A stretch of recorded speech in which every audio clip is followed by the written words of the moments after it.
I have an absolutely huge problem with trading comic books. Hey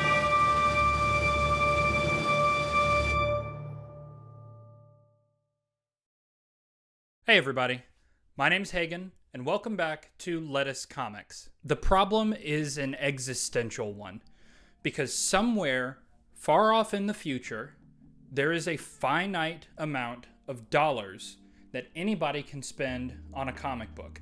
I have it, you have it, that guy that has an amazing collection, he has it too. For some of us, it's a lot higher than other people, but there is a specific dollar amount that you will be able to spend on comic books in your entire life. And for the longest time, I thought, why would I divert any of those funds away from my main goal, which is collecting every comic book that Captain America has ever appeared in, because I'm a monster, when I could instead just spend that money on those books. And I didn't have an answer for that until very recently, because the answer to that is really twofold. One, I get to expand my own horizons when I step out of my bubble and try and experience different and new things.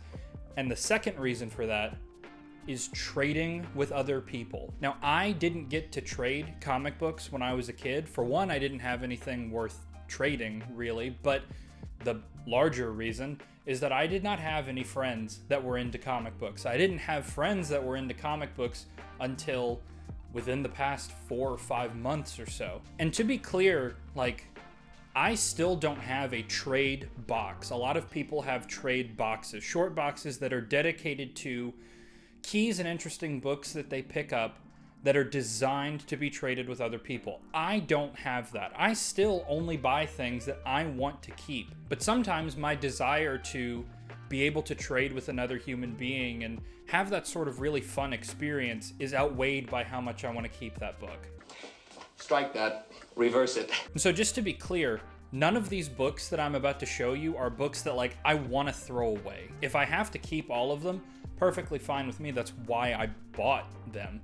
But if I get to put books that people would enjoy more than me in their hands, that makes me really, really happy to be able to do that for somebody, and to be able to have a book in my collection that has a thumbprint on it of an experience that I had with another collector. There are a ton of books, especially here recently, that have been given to me or sold to me by people that I like. And even more than the books that they gave me, the thing that I appreciate is looking at the comic book that they gave me, or looking at the thing that they got me, and having the memory of that experience and the memory of that person attached to something that I have in my possession. It's a really nice, sort of warm and cozy feeling. So if I can generate a bit more of that, I'm more than happy to try. Now, to be clear, most of the books that I have to trade aren't big books. I'm a dollar bin diver. I'm a half-price keys guy. So anything that I have that I'm willing to give up is not going to be very expensive, but I don't really think that's what this is about. I really want to try and capture the feeling of hanging out in the schoolyard with your friends and trading comic books back and forth. That's what I'm going for here. But let's go ahead and start off with two things that aren't comic books, but that I think comic book fans might enjoy. And that is these. This is Mad Magazine number 550. It's the last issue of Mad that was ever produced. And this is Wizard number 106, and it contains a promo for the very first X-Men movie. Now, I love Mad Magazine, and I was a little kid growing up when X-Men came out, so obviously I love these two things, but they're not my favorite thing in the world, and if somebody can get more enjoyment than me out of them, I'm happy to provide that experience. And by showing these, I hope you understand what I mean when I say I don't want to get rid of any of these. I don't want to just throw these in the garbage. If I keep them, great, but if somebody out there really, really likes these and has something that they think I'll really enjoy, happy to make a trade. Now, next up are these. This is Black Panther number 8. What If Wolverine Had Killed the Hulk? This is issue number 31 of What If. The Mighty Thor number 22 with a collage cover. You might have seen issues for Spider-Man or Captain America, and X-Men has one that's coming out right now, but this is that sort of collage cover. This is DC Comics Presents number 87. It's the first appearance of Superboy Prime.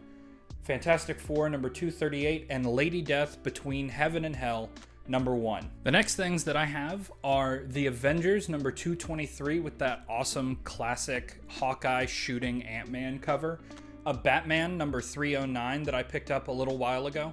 It's a Christmas cover, but it's not quite Christmassy enough for me, so I'm trying to get a better Christmas cover. Marvel Double Feature number 1 featuring Captain America and Iron Man. And on the bottom row, there's a Spider-Gwen, the Ghost Spider, foily goodness for you. Moon Knight number 17, an awesome Joe Jusko cover.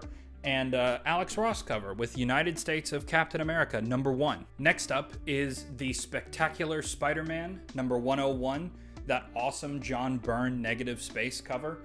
The Amazing Spider-Man number 282, one of the Marvel 25th anniversary sort of bordered covers. And then the Mighty Thor number 390, which is one of my favorite Cap moments ever.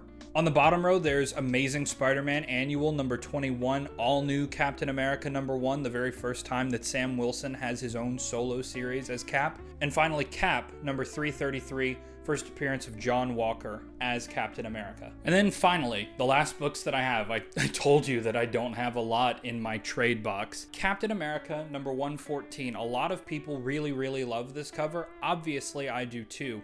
I just got a copy A-okay'd to me, and so I'm giving up my old personal copy because, like I said, I don't trade away books that people give to me. Uncanny X-Men number 268, iconic cover that I'm not like totally in love with. It's really cool, don't get me wrong, but like not super my thing. So if it's yours, happy to trade. The Amazing Spider-Man number 529. Now this was another book that got A-okay'd to me, but that's not this copy. That's the copy that I have in my personal collection. But this is the first appearance of the Iron Spider armor, the coolest Spider-Man suit, second maybe only to the Future Foundation suit.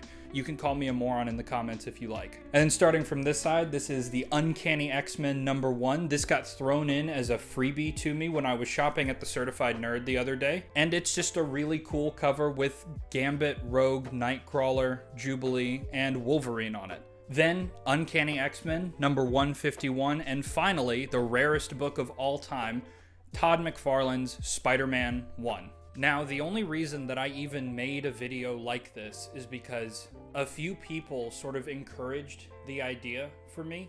I've kind of felt this whole time like I've been like a salesman, and I used to do sales, and I was really apocalyptically bad at it. So I'm not really thinking of it like this, and I hope that you don't think that I am. I think you can learn a lot about a person based on the books that they own, but that they are willing to trade, and the books that they own that they're not. So like I said, if anything up here looks cool to you, and you want to reach out and talk to me, and maybe we can work something out, great. This is really just an excuse for me to be able to reach out to different people and talk to different people and exchange comic books in a way that I never really got to do. So YouTube is helping me exploit that. I know that this isn't normally what I do, but thank you so much for bearing with me. It means a lot if you watched this far in the video, and I appreciate you so much. I'll be getting back to doing normal stuff, whatever that means, in the very near future. So thank you, every single one of you, for giving me the opportunity to do dumb stuff like this. I appreciate you more than you could possibly know. I'll see you in the next one. Bye.